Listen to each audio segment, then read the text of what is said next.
Two-time Grammy winner Melissa Etheridge is here, and her new album, her 13th, is out. This is me. So we want to ask you, in 2014, who is Melissa Etheridge? Oh, Melissa Etheridge is one grateful person, for sure, who is enjoying her life very much, who feels like, I'll stop talking about myself in third person. It's a little strange. It is weird when I start saying Melissa Etheridge. Yeah. Yes. No. Where I feel that I've had success. I've been there, and now I'm in this kind of gorgeous place of I get to create. I mean, you're excited about seeing me, and you haven't even heard my new album, or that sort of thing. It's a beautiful place to be, and I love it. And I really want to enjoy the now. That's super important for me. And creating my favorite the best music I've created, I believe. And I'm on an independent label, and I'm an entrepreneur, and I'm having a blast. Can I follow? I want to follow it up, because when you say this is who you are and you're connecting to you, how does that show up in music? How is that get in here somehow? Well, I found in the last 10 years especially, the music business has been really interesting. It's changing. And it kind of started chasing its own tail. And with technology, you were able to do anything you want. You were able to make anything sound really, really good. So they kind of ended up creating product instead of artistry. And which was great. It was fun. That's all fun, but it's kind of like processed food, you know. It's the same kind of. It doesn't quite satisfy. And so I've just been over the last 25 years hanging out and realized that nowadays, more than any, the real music is what thrills people. They want to go see a live performance. They want to know someone. It's why those competitive shows are a treat, because we see real people singing, giving it all. And that's what we love. Well, that's what I miss on stage, is like the pure voice, the pure talent, sitting down and singing, connecting to the audience without all the pyrotechnics and the dancing and the bumping and the grinding.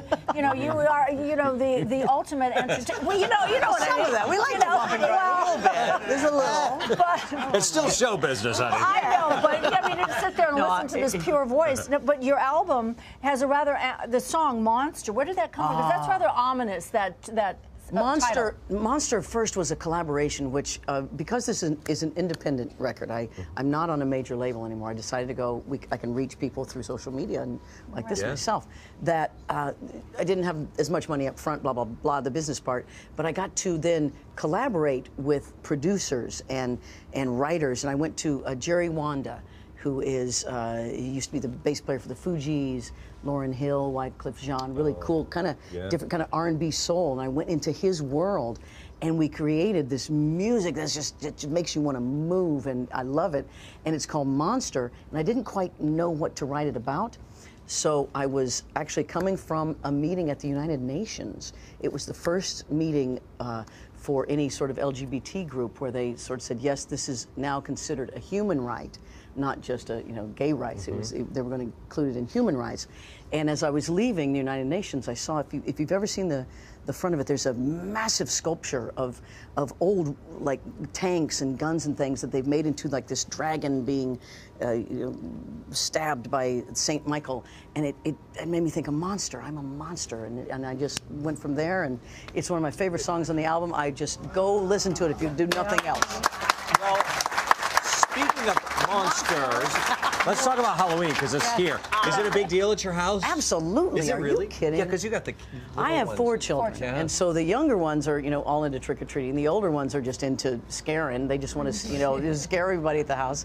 And it is absolutely the most favorite holiday of children. So you can't get around that. We have twins. What are they? Eight-year-old twins? They'll be 8 next week. Oh, and so what are they going to go as? Well, the boy, he's not so much. I think he's going to be like a, was it Indiana Jones or something really kind of old school? Yeah. But my daughter, she just goes through. First, for the longest time, she was going to be hamster. A hamster. And I was like, okay, all right. No, she's kind of crazy about hamsters for a long. Doesn't have one, but is crazy about hamsters.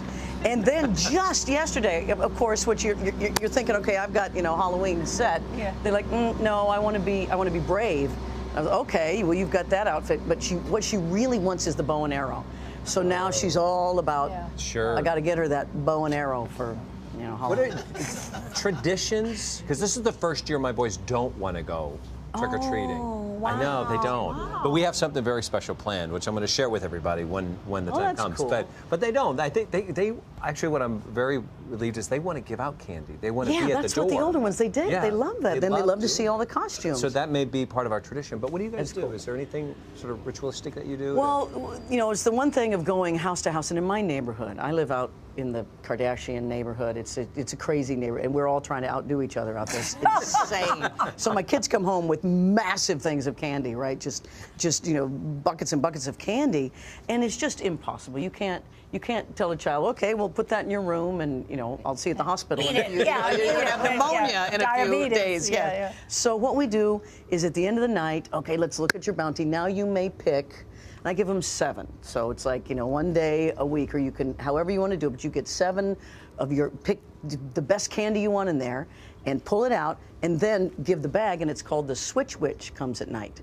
You put the bag outside the door, and the Switch Witch will bring you a toy that won't give you cavities and won't. I love that. And I so love it. the candy goes away. Switch Witch. I'm curious. I want to go as the Switch Witch for Christmas, for Halloween. Not for Christmas, for Halloween. I'm curious though, because you mentioned that neighborhood. You're all competing. Do they give out full-size Snicker bars? Oh, you have instead no of the baby full. one? No, It's they're the like big one. giant, king size. It's like, let's go to the house. Yeah. This way, we gotta, yeah. And they bring it It's up. crazy. Wow. Do you? How about you? How do you do it though? Do you sneak? Do you? No, I'm like healthy. the least. I'm sugar free. Yeah. Sugar free. Really? I think I'm 10 years cancer free actually this week. Oh wow! 10 years. 10 years cancer-free. An important month, yeah. And a very important month. And believe me, really look into lowering sugar and taking it out, because it is. If you even understand what a PET scan is, a PET scan is glucose you put in your body, and then they see if any cells are eating it. You have cancer. Those are cancer cells, because cancer eats sugar. Sugar, So let's exactly. just stop having, you know, too much sugar. Yeah. I know. There you go. That brings. But do you have any guilty pleasure then? What do you? Guilty. Again, you know, it's funny. I don't call any of my pleasures guilty, because for because I you. don't want. Yeah. I feel really good about it, so I always have a hard time answering that question. Brings us all back to. I know you like chocolate, but I dark do. chocolate is good for you. Yes, So, I have a there you little go. bit of dark chocolate. Yeah, I'm not, you know, abstain from all fun or anything. I'm Yeah. a 70-30 kind of girl. Yeah.